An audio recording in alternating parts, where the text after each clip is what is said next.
छाई आज गुलजार मोहब्बत पे बहार आई, तय करे नूर पे ये हुस्न ये ज़ेबो ज़ीनत, जैसे फिरदौस भी फूल उतर आई।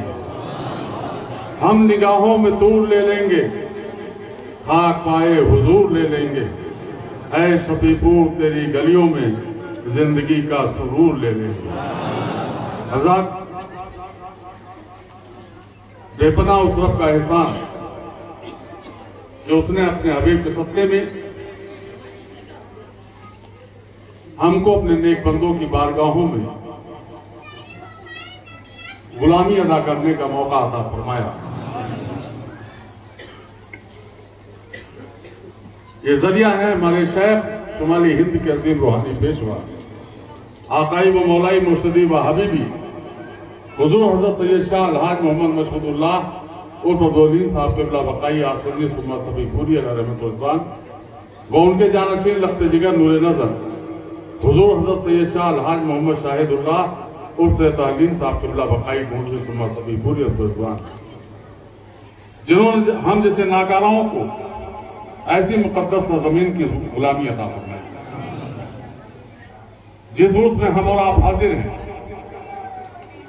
उनके लिए हमारे शेख इरशाद फरमाते हैं कि बकाई असलियत है बस मेरी इतनी कि मैं बंदा हूं शेख खादिम सफी का। आकाए वली नेमत हुजूर शाह खादिम सफी मोहम्मदी सफीपुर रज़वान का ये उर्स पाक, जिनके लिए हमारे शेख ने इरशाद फरमाया कि मेरी हजारों ईद की खुशियां इस उर्स पर कुर्बान है। हमारे शेख इरशाद फरमाते हैं कि जो इस उर्स में आता है वो मुझ पर एहसान करता है। 2 साल से हमारा मुल्क और पूरी दुनिया कोरोना जैसी वबा से मुतासिर है। पिछले साल भी होते ना होते वो शानदार हुआ। इस साल जैसे ही उसकी दावत देने की शुरुआत हुई, अचानक कोरोना ने रफ्तार पकड़ लिया। आगे आगे मैं चल रहा था, पीछे पीछे कोरोना चल रहा था। आंध्रा पहुंचा, तेलंगाना पहुंचा, बंगाल पहुंचा, गुजरात पहुंचा, महाराष्ट्र पहुंचा, मध्य प्रदेश पहुंचा, लेकिन कोरोना से हमारी कहीं मुलाकात नहीं हुई। और वो इसलिए नहीं हो पाई कि हम अपनी गुलामी कर रहे हैं। हम अपने शेख के हुक्म पर, अपने पीरजादे के हुक्म पर रजब शरीफ के उर्स की दावत देने के लिए निकले थे, तो कहां इससे मुलाकात हो। पूरे उस वबा में चलता चला गया, दावत होती चली गई। अब जब यहां सफीपुर शरीफ वापस पहुंचा तो एक बात पता चली कि 18 को लगन को बसें नहीं मिल रही, गाड़ियां नहीं मिल रही है, इलेक्शन है, सवारी साधन की बड़ी दिक्कत है। लेकिन कुछ हमारे करम फरमा बैठे हुए थे। मैंने कहा था कि जिसको वो बुलाएंगे वो जरूर आएंगे, और आपने ये साबित कर दिया।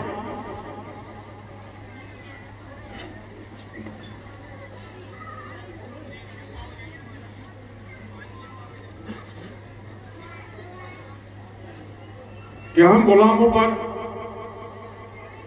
बेशक मेरे आकाओं का करम है, हमने अपनी गुलामी समझी और फतेहपुर शहीद के सरजमीन पर हाजिर आए।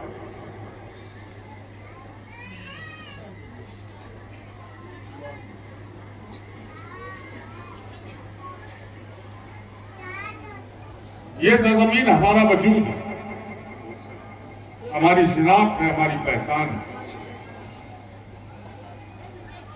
और मेरे आकाओं का करम रहेगा तो यही पहचान दुनिया में भी रहेगी और यही पहचान आखिरत में भी रहेगी, इसका मुझे यकीन है।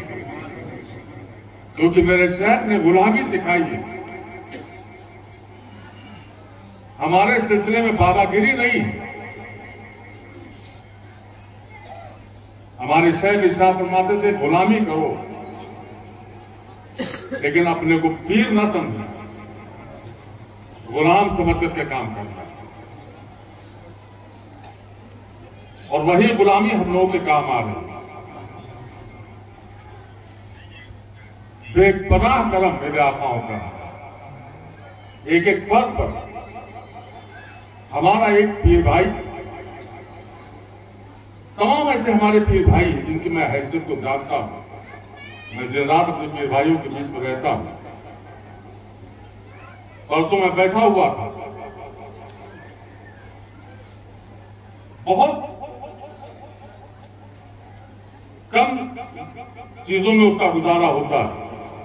एक अमानत उसने हमको ला के दी, मैं चौंक गया उस अमानत को देख करके, क्योंकि मैं जानता हूं कि उसकी हैसियत नहीं थी, लेकिन जो उसकी आरजू थी, जो उसकी मोहब्बत थी, जो उसकी तड़प थी, उस पर लाखों रुपए कुर्बान। कहने साहब, हम सुना कि साहब का मस्जिद बन रही है, ये हम आपको कबूल कर लीजिए। ताज्जुब हो गया मुझको देखकर। तो ये सिर्फ मेरे सरकारों का करम है कि जहां बड़े बड़े दौलतमंद, बड़े बड़े जमींदार कुछ नहीं कर सकते हैं, वहां हम जैसे अदना से गुलामों से काम लिया जा सकता है। और इस गुलामी पर हमको नाज करना चाहिए। और इसीलिए हमारे शेख ने कहा भी कि नाजा हूं गुलामी पर अपनी, है फख्र मुझे इस निस्बत पर, तेरे दर की गदाई काफी है, शाही की तमन्ना कौन करे। करम की बात बताएं आपको, कोरोना जैसी वबा की वजह से हिंदुस्तान में 90% मदारिस बंद चल रहे हैं। पहले लॉकडाउन में हमारे यहाँ भी 3 महीना मदरसा बंद रहा। उसके बाद हमारे असातिज़ा ने हिम्मत की, मैंने उनसे बात की, पूरे हिंदुस्तान में जितने भी मदरसे थे, किसी को न तनख्वाहें मिल रही थी, सारे मदरसे बंद कर दिए गए थे। लेकिन मेरे असातिज़ाओं ने मेरी हौसला अफजाई की, आधी तनख्वाहों पर वो राजी होगा कि नहीं हम बच्चों को पढ़ाएंगे, मदरसा खोलेंगे। और तब से जो मदरसा खुला तो आज तक वो मदरसा चालू है। अल्लाह बेशक 300 लोगों का खाना भी मदरसे में बन रहा, असातिज़ा की हमारे तनख्वाहें भी आधी चल रही है।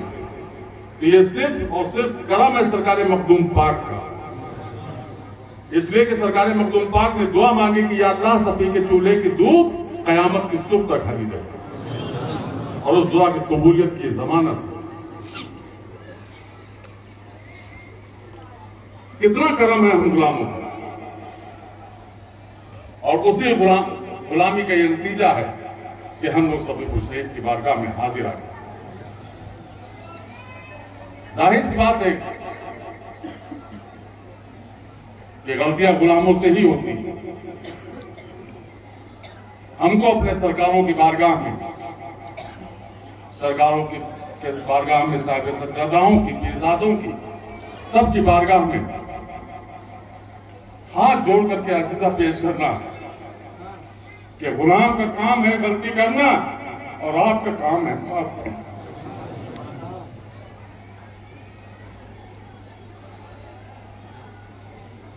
इसी के साथ साथ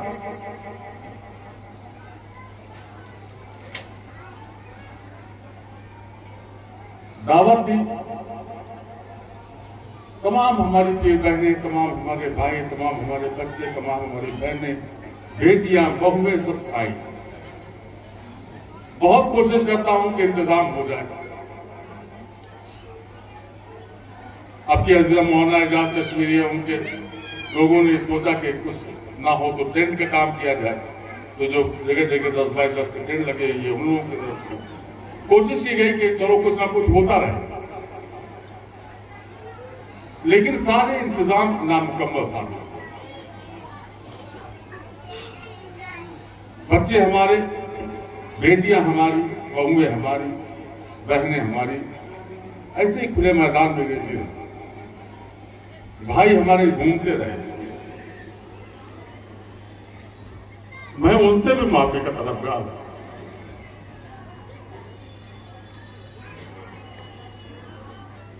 कि हम साहब करना के उस के सत्य में आप लोग भी हमको माफ फरमाए।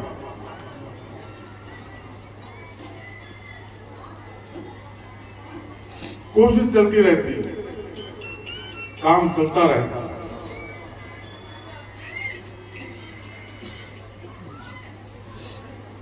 लेकिन ठीक है, जिसपे हमारे सरकार राजी उस पर हम राजी। जब जब इनका कर्म जैसे जैसे होता जाएगा वैसे वैसे इंतजाम होता जाएगा, लेकिन इसके बावजूद भी हमको अपने एक एक पीर भाई पर, एक एक बहनों पर, एक एक बेटियों पर, एक एक बहुओं पर फख्र है। मैं दोबारा इस बात को बहुत सीना ठोक के कहता हूं कि मेरे शेख ने मुझको इतना बड़ा खानदान दिया है कि शायद हिंदुस्तान के अंदर इतना बड़ा खानदान किसी का नहीं, क्योंकि और जगहों पर पीरी मुरीदी हो सकती है लेकिन भाई बहन के रिश्ते नहीं हो सकते, बहू बेटी का रिश्ता नहीं हो सकता। लेकिन हमारे शेख ने इसको खानदान बनाया और उस खानदान को मैं फख्र करता हूं। अब के साल कई ऐसे हमारे पीर भाई इस दुनिया से गुजर गए, अफसोस होता है, लेकिन अल्लाह की रज़ा उस पर सब। मौत एक ऐसी हकीकत है जिससे कोई बच नहीं सकता, जब जिसका परवाना कर जाएगा जाना पड़ेगा। जहां तमाम हमारे पीर भाइयों, तमाम पीर भाई हमारे दुनिया से गुजर गए, वही हमारे चचा जनाब सैयद अयाज अली अलवी साहब भी गुजर गए। हम सब के लिए अल्लाह की बारगाह में दुआ करते हैं, पाक परवरदिगार अपने हबीब के सत्ते में उनको अपनी जवाय रहमत की जगह अता फरमाए, उनके कब्र पर अपनी रहमतों की बारिश अता फरमाए और हम खानदान वालों को सब अता फरमाए। तो मेरा एक पीर भाई बड़ा कीमती, ये मेरा कीमती सरमाया, और इसीलिए मैं उनके बीच में रहना ज्यादा पसंद करता हूं।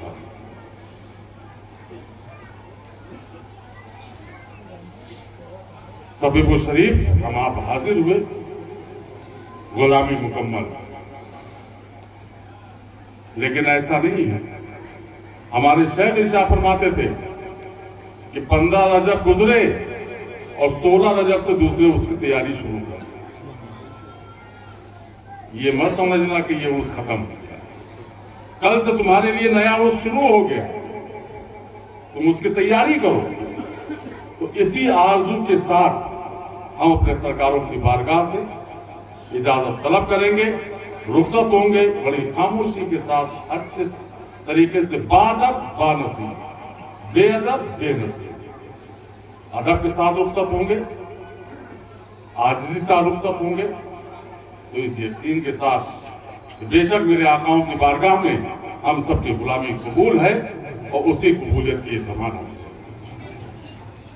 कोई हो हल्ला नहीं, धक्का मुक्की नहीं, लेकिन बड़ी मुश्किल चीज है, मोहब्बत बड़ी खतरनाक चीज है। पिछले साल कुल शरीफ के बाद जब लोग विदा होने लगे तो हमको तो ये लग रहा था कि हमारा हाथ दिन 7-8 फीट का नाम, ऐसा लोग खींचे ले रहे हैं। भैया हम भी इंसान हैं, हमारे पर भी रहम किया करो। और ये भी हम कह रहे थे कि हम भाग नहीं जाएंगे, तुम्हारे बीच से हम कहां भाग के जाएंगे। हम तो परसों से हम इसीलिए अंदर लेटे भी नहीं, हम बाहर ही बैठे रहे कुर्सी डाले कि हम सबसे मिलते रहे। किसी को ये शिकायत न होना चाहिए कि हम साथ नहीं मिलते, इसके लिए हम बैठे रहे। तो हमारे ऊपर भी रहम करिए। अब रवायतों के साथ सफीपुर शरीफ की बारगाहों में अपना नारा लगाएंगे और उसके बाद रुखसत होंगे। सफीपुर शरीफ की गलियां, सफीपुर शरीफ की गलियां, सरकार मखदूम पाक का दामन, सरकार मखदूम पाक का दामन, हज़रत साहिब क़िबला का दामन, तमाम खुलफा का दामन, सरकार दादा मियां साहब क़िबला का दामन, अपने शेख और पीरजादे का दामन, झूठ का दामन,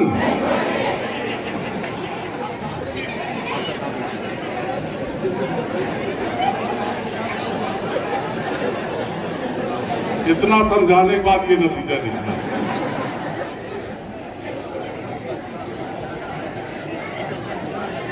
ये बात इसलिए कह देता हूं कि एक गम होता है कि सभी मुश्किल से हम जुदा हो, तो कहीं ना कहीं एक मुस्कुराहट भी रहनी चाहिए कि हम तुमसे सब हो रहे हैं। इंशाअल्लाह आज के बाद आप सभी जानते हैं कि 13 शाबान हमारे पीरजादे की मिसाल की तारीख है। उनके फातिहा कुंदा के सरजमीन पर मुनक्किद होती है। अंग्रेजी तारीख शाम निकलने के बाद क्लियर होगी, वो आप तक उसकी इत्तला कर दी जाएगी। आप सब मुस्कुराते रहें, अच्छे रहें, खुश रहें। इन्हीं बातों के साथ मेरी बात खत्म। अस्सलाम वालेकुम।